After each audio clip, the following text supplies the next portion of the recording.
Welcome, everybody, to another episode of the Can Mayonnaise Kill a Jedi podcast. I'm your host, the Artificial Dragon. I'm your co-host, Darth Celine. And welcome to episode 73 of the podcast, everybody. It has been delayed by a week or two, but that was only because I was a little preoccupied with compiling the previous episode and waiting for the Patreon art piece that was for my dear co-host over there. Thank you again.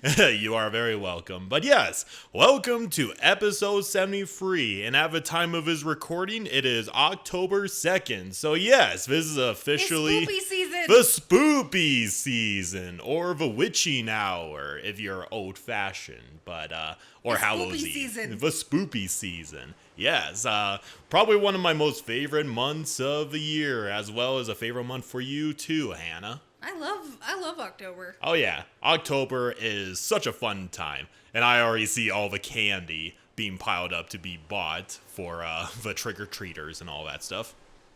My dude, if you look at the back of Walmart, they have Christmas shit out. Yeah. Already. You know, I've been seeing a lot of memes of, I forget what scary movie it was, but it's Ghostface. He's going up the stairs, then he's running away from the piano, and it's him running away from Christmas decorations. That's funny. But yes, marketing for holidays aside, I am very excited for Halloween and what shenanigans you guys will be getting up to for our Curse of Strahd sessions this month. Yeah, that'll be fun. Yeah, you guys just entered the Amber Temple, which is already the scariest motherfucking place in all of Barovia. Yep, we thought handling bandits was fine, then we met a very special enemy. And we're, I'll tell you what, boys, it ain't looking good. You got kidnapped. I got kidnapped. Everybody's pretty much roughed up. Hannah's character got slaughtered and taken away by the darkness. So yeah, fun dead. time. Not She's dead. Kidnapped. Yeah, she's been kidnapped by my very special, all-powerful witchling. And boss, I'm looking at you. Yes, but I'm looking forward to how you guys defeat the Sith Witchling in the Amber Temple. You already beat it once, but that was with a Mandalorian and a flamethrower. And motherfucking C4 that blew it to smithereens. Yes. But yes, I'm kind of interested, but D&D stuff aside, let's go ahead and get into the self-promotion part of his podcast. So as everybody knows, we have a Patreon at patreon.com/canmail. Once again, that's patreon.com/canmail. For any patron that contributes to the highest and the mid tier, which is $5 and $10 respectively, you will be able to select future topics for Patreon exclusive episodes. We're currently voting for the next one as we speak. So if you guys are interested in us talking about a certain character, technology, event, what have you from Star Wars, we'll be sure to make sure that you put it in the Patreon exclusive channel in the Discord. And of course, the Discord server is open to everybody, where you could talk to fellow fans, share Star Wars memes, and have a wonderful time with me and Hannah as we complain about our everyday life. Yep. But yes, for this, well, technically last month's Patreon art piece, we have a sexy Darth Maul. Chippendale Mall. He decided being a Dark Lord of a Sith and assassin is boring. Let's see what I could do in Vegas. He went to Nar Shaddaa. He just went to Nar Shaddaa, that is true. Instead of forming the Crimson Dawn, he just went to Nar Shaddaa and became a male. Hey, he may not be able to conquer the galaxy, but he's going to be able to conquer the hearts of all the women across the galaxy. Yes. Who will pay top dollar to see that banging tattooed body. I'm looking at you, Hannah. But yes, if you are interested in Chippendale Mall, you'll get him with contributing to the highest contributing tier. The highest tier, which is the consular, which is $10 a month. You could grab him, make him into your poster, your wallpaper, or whatever. I'm pretty sure I know Hannah has him as her wallpaper right now. No, actually, I do not. not. You didn't? Okay. Not yet. Not yet, but you're about to, I suspect. I still like the art of my dad, so. That is true. That is true. That is a higher priority than that. Yeah. Family, especially deceased loved ones, come before simping. That is very fair, Hannah. But yes, support our Patreon. We always appreciate the love and support that you provide to us.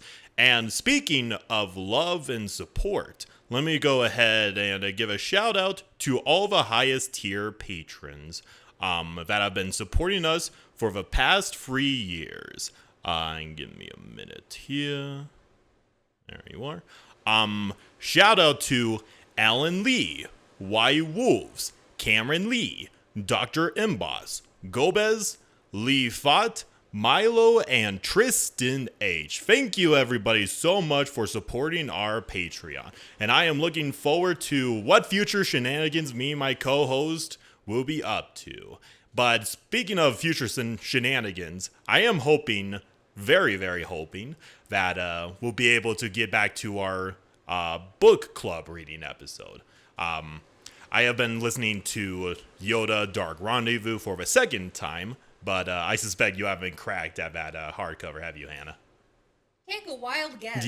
Yes, you have. I have been busy with a lot of other shit. You know this. I understand, Hannah. But hopefully we'll be able to get around to it in like November, maybe December. If push comes to shove, I'll listen to the fucking audio. That would be a very wise choice, Hannah. But it's always good to bring along the hardcover for reference and all that. But yes, I'm hoping we could get started with our next book club reading episode because Yoda Dark Rendezvous is so good, Hannah. I think you might like it.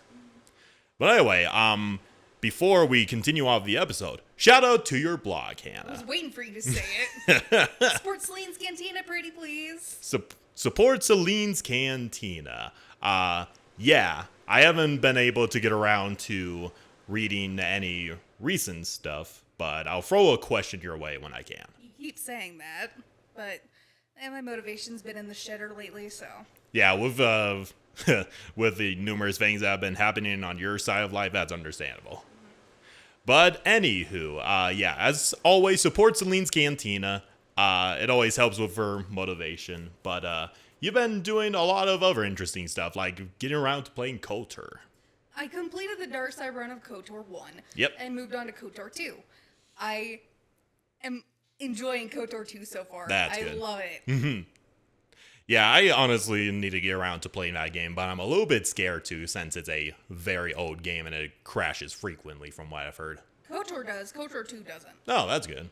Okay, it's a lot more stable than the first game at least. Yeah. But yeah, with that aside, let us get started with this topic of this episode.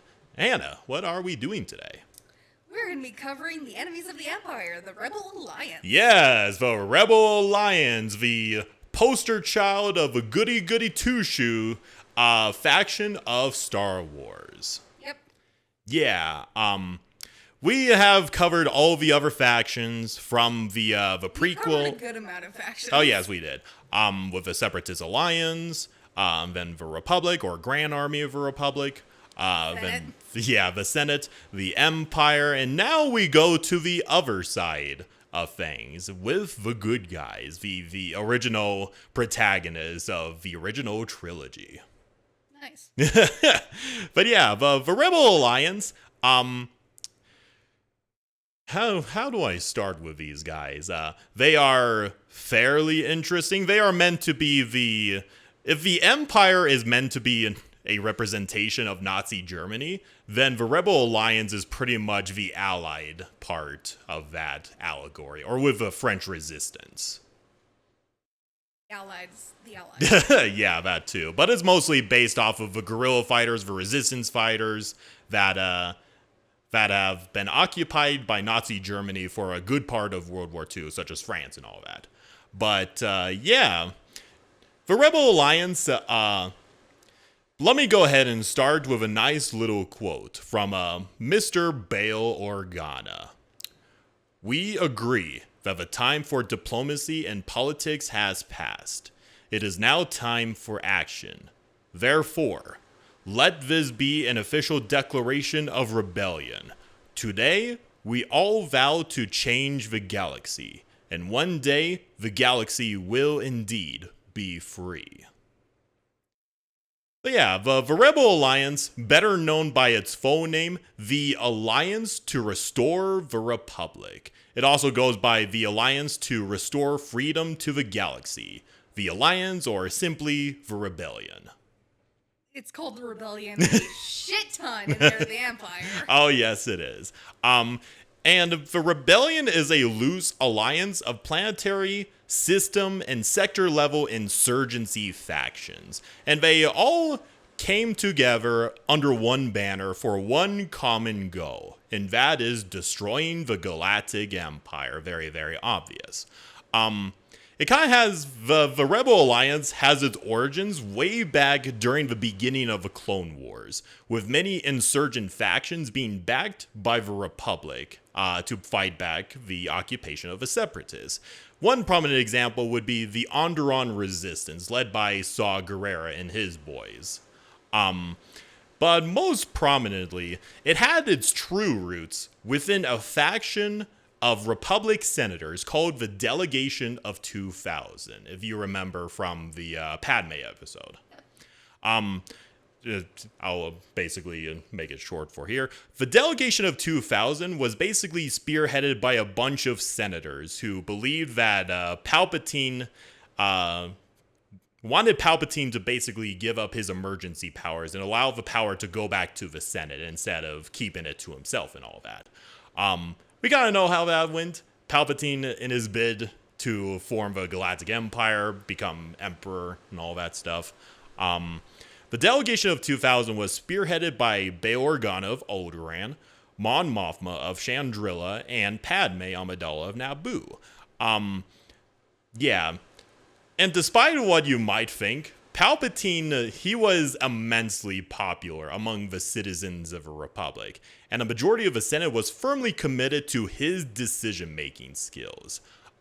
Like in that famous scene from Revenge of the Sith where he declares a new order. He wasn't met with boos or anything like that. He was met with applause and causing Padme to do that quote of, "So this is how liberty dies, with thunderous applause."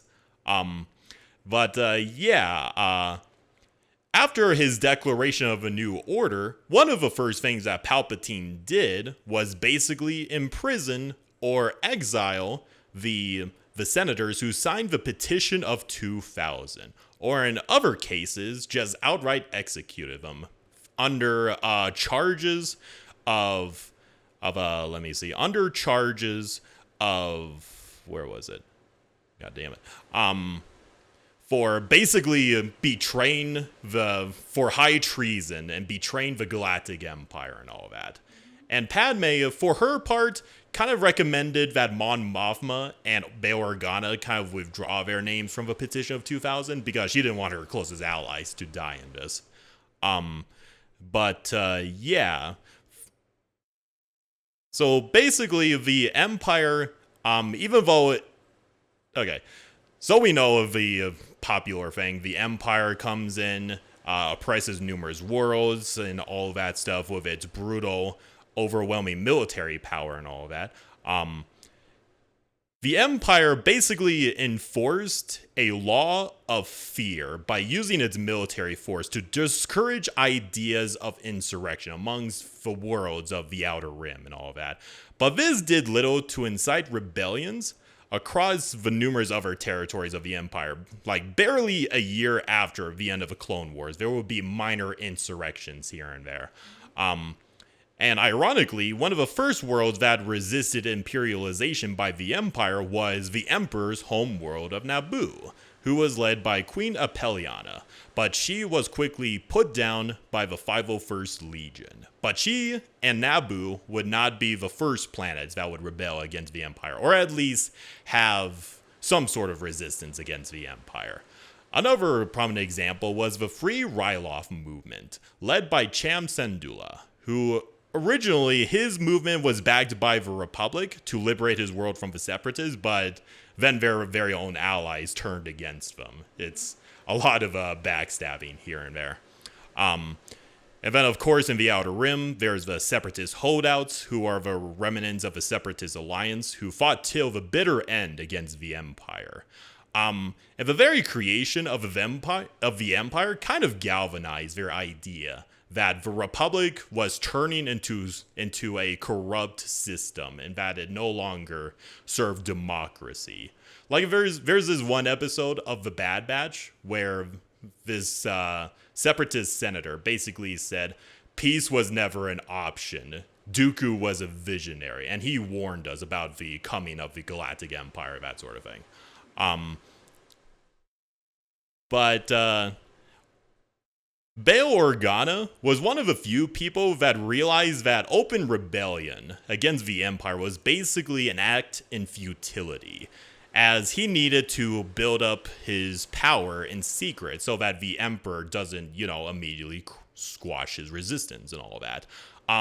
Also, on top of that, he was well aware that the common people weren't interested in beginning another war when the Clone Wars had recently ended. In my research of his topic, there's always a common thread with how wars are continued and ending. Public opinion might change. Like, okay, we've been fighting for too long.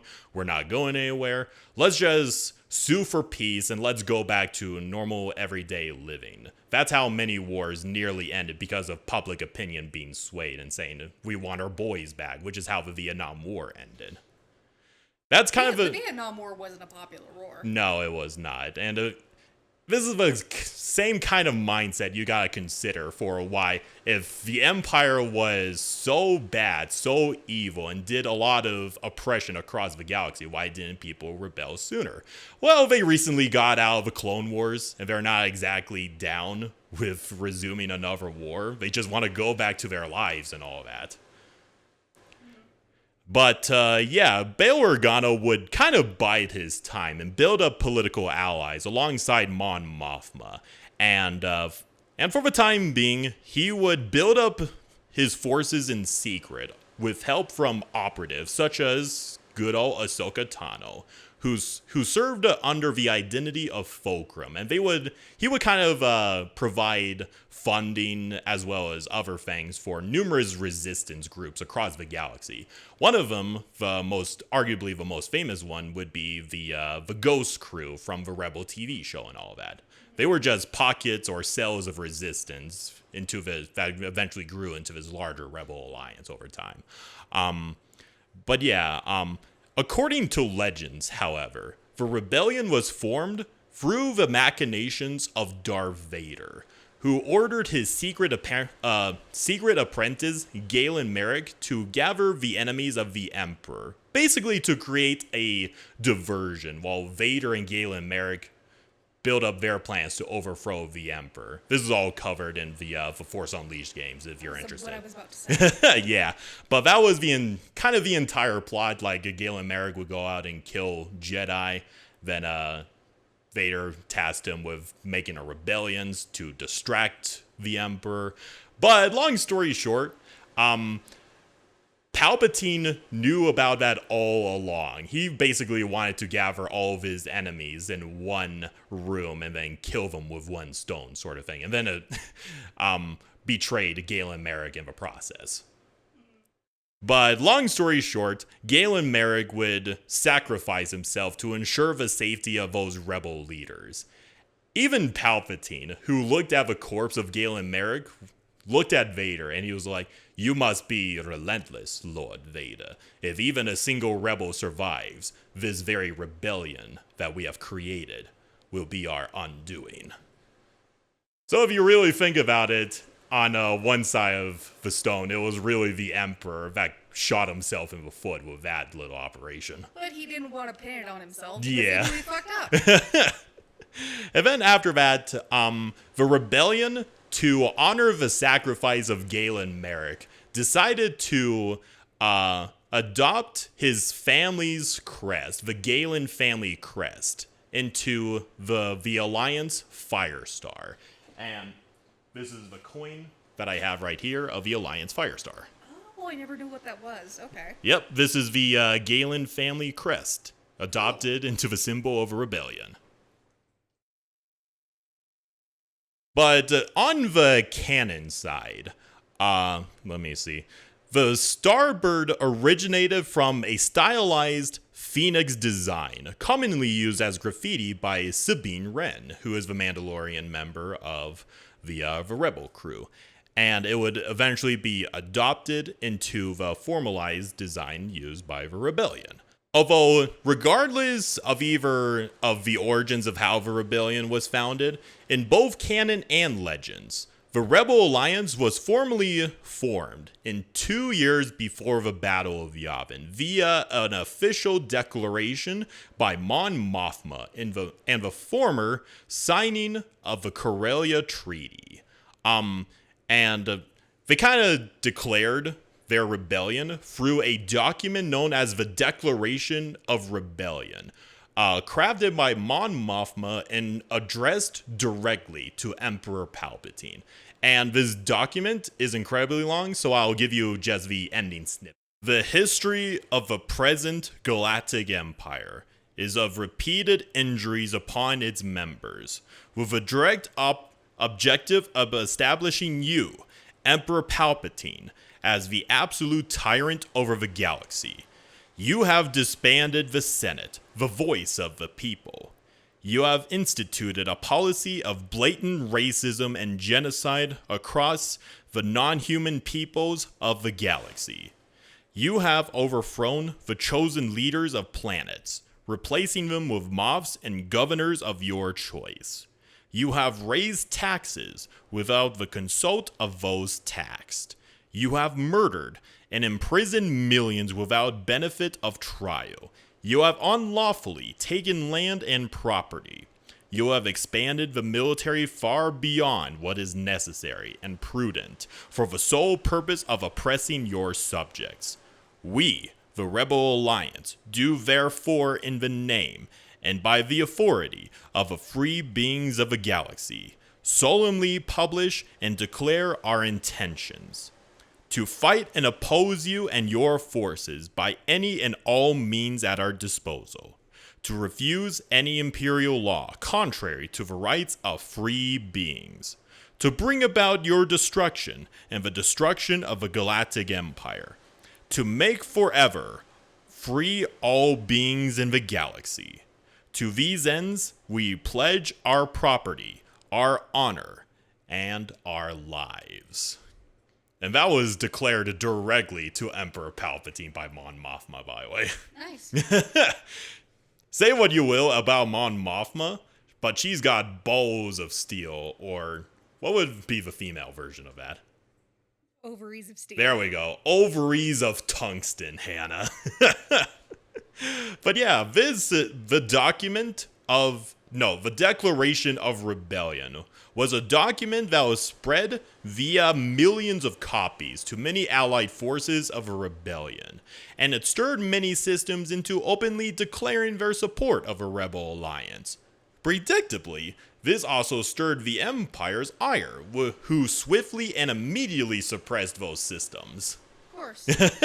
And thus, the Galactic Civil War officially began. The main conflict that you see in the original trilogy in that era of Star Wars. Yep.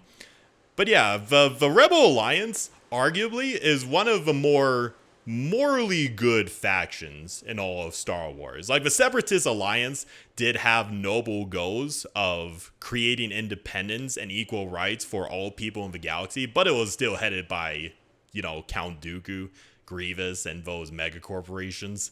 But for the Palpatine pulling the strings behind yeah. I imagine the Rebel Alliance is very similar to the Confederacy without Sith intervention, but it still had a good amount of flaws, even though the movies portrayed them as the good guy factions that could do no wrong, that sort of thing. Kind of the same thing with the Empire, who was depicted as a pure bad guy faction. It just makes it a lot more interesting with the novels like the Thrawn trilogy and all of that, kind of expanding on the darker aspects and the lighter aspects of both factions. Oh, yeah. Especially, with Borsk Valia being on the, council. Yeah.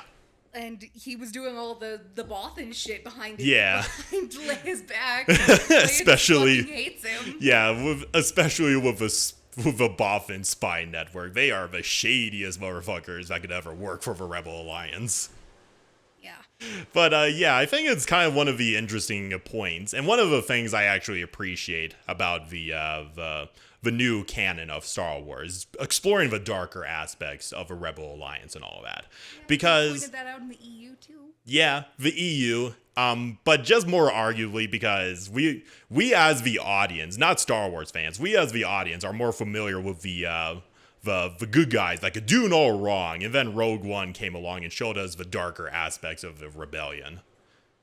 I haven't seen Rogue One, so It is such a good movie, Hannah. Okay, I know you've kind of seen Solo, but we need to rewatch some Star Wars movies together. yep. But yeah, the rebellion, it's kind of important to remember that the rebellion is kind of a melting pot of numerous factions across the galaxy, like freedom fighters, members of a former republic, former members of a separatist alliance, even the former imperial defectors compose a good majority of the alliance. And like I said, it's a huge melting pot. And unlike the Empire, they do accept aliens of all kinds. No, you can see aliens all over in the original trilogy. Yeah. Especially with the Mon Calamari. Obviously, the Boffins are another one, as shady as they are.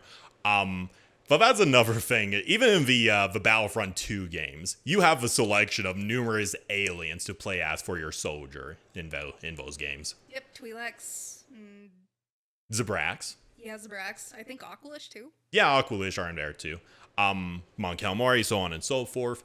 But they also employ a lot of other shady characters. Like, a lot of their rebel cells are glorified terrorist organizations. But they're the good guys. The good guys. And there's always that common meme of Chopper and members of a rebel crew. Chopper's a war criminal. Everyone knows that. Like I said, there's always that common meme that the main characters of Rebels commonly commit war crimes, as much as we like to sweep it under the rug every once in a while. Chopper does the most. Oh yes. Like, there's this one scene where what was his name? Zeb was told to knock out Kanan and Ezra, who are disguised as stormtroopers all the time. And he knocked them the fuck out. And one of the stormtroopers was like, "They're taking prisoners." Wait, they do that now? It's funny. But it also makes the implication that rebels do not take prisoners. Oh. Yeah, it just was. Sorry.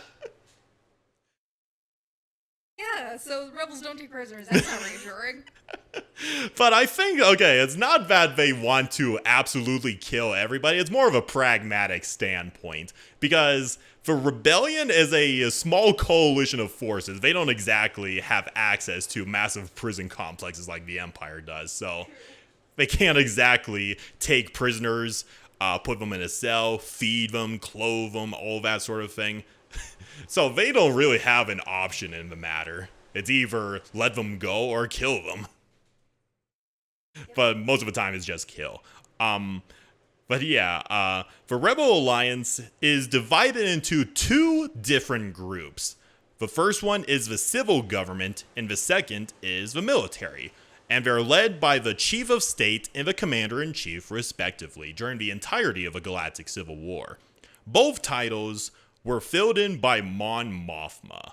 The civil government was responsible for handling the numerous jobs of every planetary civil government, including protecting the Alliance's people, revenue gathering, the maintenance of vital systems, and foreign relations. So they're the guys that deal with the money laundering, supplies, and all that fun stuff. Usually these roles were left to each member world or government of the Alliance, like, say, Alderaan or Mon Cala, for example.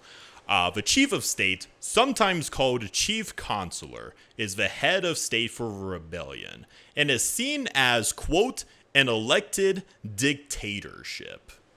Isn't that just the most backwards sounding title ever? An elected dictatorship? An elected dictatorship. That's an oxymoron. Exactly. And Mon Mothma is effectively a dictator. I don't like that.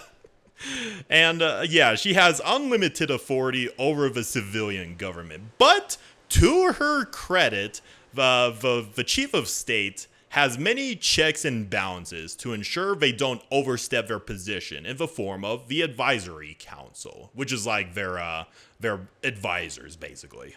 Duh. Advisory council, basically advisors. Yeah. There were elections every 2 years for who will fill the chief of state. But it was kind of made redundant given that Mon Mothma was the chief of state for the rebellion's entire existence. Yeah. Yeah. But it was just another way of saying, hey, democracy is here. Yeah, we're still upholding democracy, totally. Like I said, the rebellion are kind of the good guys, quote unquote.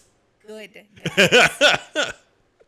But kind of to, I suppose, to play devil's advocate here, Mon Mothma was much more reasonable compared to Palpatine, if you think about it.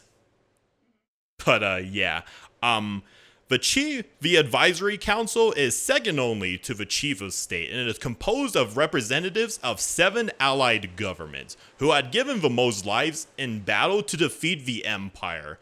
Some of these members come from Alderaan, Mon Cala, and Sula as being prominent members of the council. Next to the advisory council is the Alliance Cabinet, which consists of ministers who run the everyday operations of the Alliance. So think of like the Dark Council and their spheres of influence, but for the Alliance.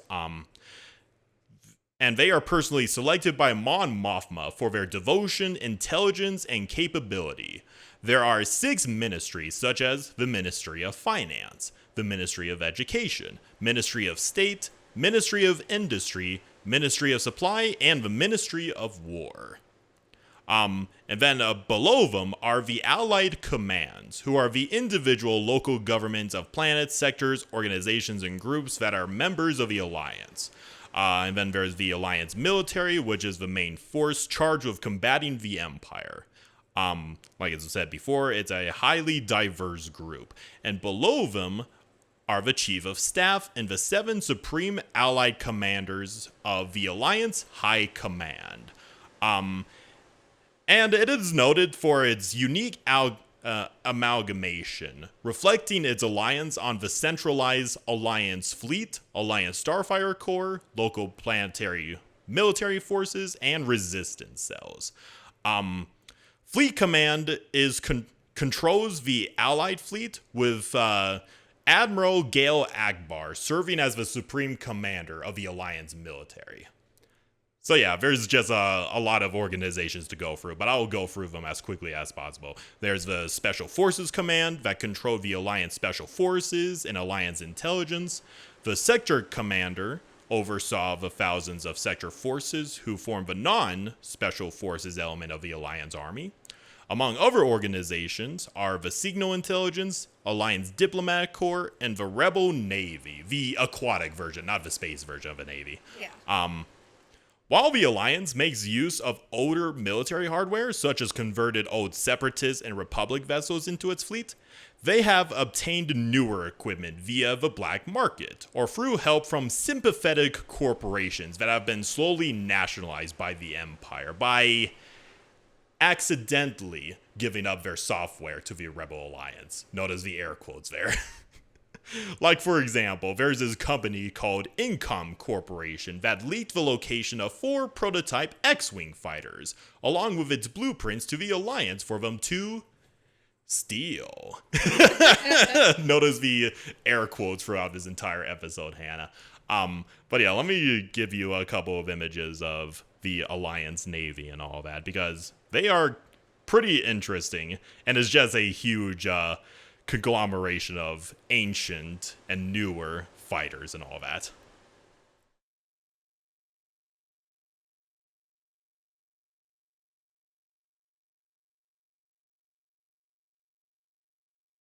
Yeah. And I know there's a good amount of nerds out there that would love for us to go through the individual StarCraft of each faction, but we'll get to that in Ain't their nobody own got time for that. Not for this episode anyway, but we'll save it for their own dedicated episode. But I think they are pretty interesting. Even then, even with all of these numerous resources at their disposal, even the Alliance was still considered the underdog against the sheer juggernaut of the Galactic Empire. But they managed to get a break when the Alliance retrieved the plans of the Death Star, soon followed by the dissolving of the Imperial Senate, because, the Death Star was basically the check and balances to suppress worlds that rebelled against the Empire and all of that. It was basically Palpatine saying, hey, the people are no longer in control, submit or we'll blow up your planets. That's a good way to get people to fucking knock off whatever they're doing. That is true, but it kind of came back to bite them in the ass after Tarkin blew up Alderaan. Like, okay, we're not approving of it. Goodbye. But yeah, it's like Alderaan, the destruction of Alderaan, basically proved as a piece of propaganda to recruit more members to the side of the Alliance and all of that. And it just galvanized the survivors of the Alderaan, like Princess Leia, for example. And it was even further galvanized with the destruction of the Death Star by some unknown rebel pilot. But yeah, after the Battle of Yavin 4 and the destruction of the Death Star, the Empire was all like, oh no, okay, we need to take the Rebel Alliance seriously because, oh my god, they got the oomph to back it up, basically. And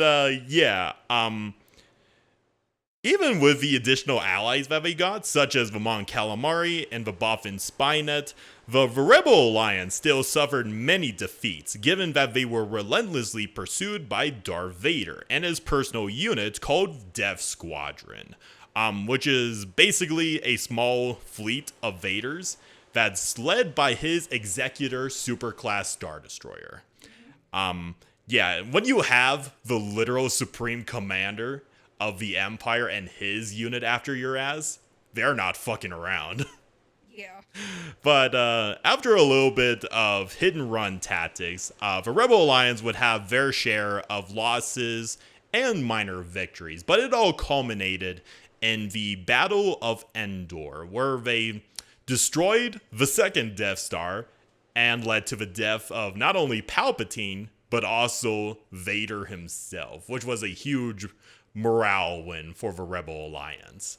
And after that, barely a week after the Battle of Endor, Mon Mothma decided to push forward with this victory by renaming the Rebel Alliance into the Alliance of Free Planets, which is a form of transitional government between the rebellion, which was, in all honesty, more of a military resistance than an actual legitimate government. There was this meeting called the First Conference of Free Peoples, which was to convene to tackle many issues related to internal governance and the formation of a more permanent body. And 1 week after that, with the creation of the Alliance, they were able to liberate Coruscant and therefore became the New Republic. Yep. And even though the Rebel Alliance sounds like a pretty important faction, it barely lasted 8 years. How long did the Empire last? 19. Ah. But yes, the Rebel Alliance founded 2 years before the Battle of Yavin, and the Battle of Endor was 6 years after the Battle of Yavin. So yeah, 8 years in total. But in all honesty, it's actually a little bit older than the Separatist Alliance, which I think is super bullshit. Yeah. But yeah, the Rebel Alliance, it's interesting in its own sort of way. I kind of gleamed over the details of like its troops, its tactics and all that, but Yeah, aside from its darker elements, it's kind of your typical good guy faction that could do no wrong. Supposedly. Supposedly, but yeah, as I gleamed over with the elective dictatorship, it yeah, it's kind of interesting in that regard. But yeah, do you have any personal opinions on the Rebel Alliance, Hannah? Not really. Like I've said in multiple videos before, the Alliance just is not my cup of tea. That is fair. You're more into the bad guy factions. Can't help it. But no, like I do personally prefer the Separatist Alliance because it is made out of purely good intentions. At least the majority. The leadership was Leadership was flawed. yeah, the leadership was heavily flawed. Now, if it wasn't directed by Palpatine and his machinations, it would have been a legitimately good faction, but it was ultimately created as a puppet state for the Sith. Yep. For Rebel Alliance, it does have its unique points, like the numerous alien factions that you have to work with, and it's purely a huge underdog faction, which overcomes overwhelming odds. Its origins are fairly interesting. Mon Mothma is fairly interesting. And the numerous like butting heads with the numerous resistance cells of the Rebel Alliance is kind of interesting in a narrative sense. Like you remember Garm Bill Eblis from Corellia? He was one of the founding leaders of a Rebel Alliance, but he butted heads with Mon Mothma all the time. It took Coruscant being under threat for them to work together. Exactly. And in the middle of a galactic civil war, Garm was all like, fuck you, Mon Mothma. I'm going to make my own Rebel Alliance. And also kind of the same thing with Saw Gerrera, who did not hesitate to commit terrorist acts against the Empire. Like, there was this one instance where he and his group of partisans infiltrated this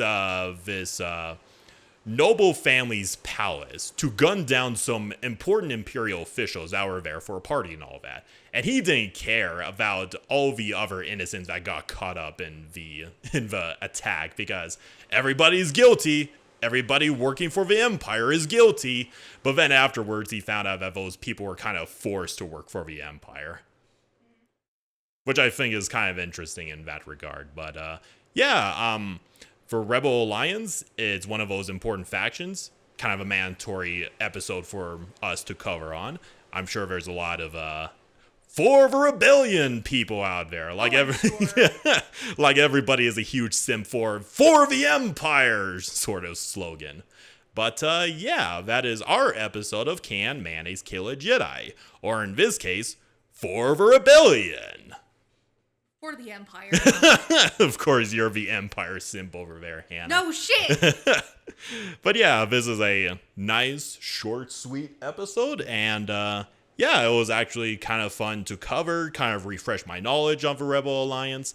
Not a completely huge fan of them either, but I think there are some interesting things about them. But I hope you guys enjoyed this episode. And got any closing statements for us, Hannah? Oh, unfortunately. I'm blanking. Yeah. But anyway, may the Force be with you. And this is the way. This is the way. May the Schwartz be with you. Bye-bye.